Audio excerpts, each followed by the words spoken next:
Before long, you'll be thinking about building the first fire of the season in your fireplace. I'm Danny Lipford with tips for today's homeowner. Stay tuned and we'll talk about making sure that it's safe right after this.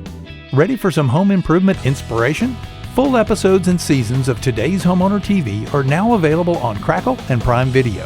Grab your favorite streaming device and watch Danny Lipford and Chelsea Lipford Wolf as they help real homeowners maintain and upgrade their homes.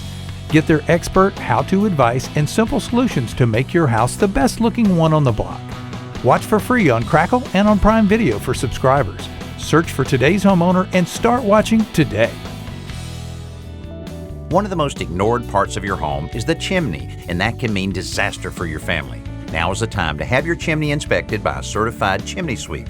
If it's dirty, have it cleaned. Creosote buildup on the interior walls of a chimney is an invitation to fire that won't be ignored for long. The inspector will also check the exterior surface and make recommendations if repairs or improvements are needed. For example, you may need to add a chimney cap to prevent water damage or to keep animals and birds out of the flue.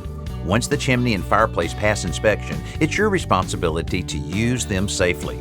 Make sure the damper is open. Don't use petroleum products to start a fire and never leave one unattended. I'm Danny Lipford with Tips for Today's Homeowner.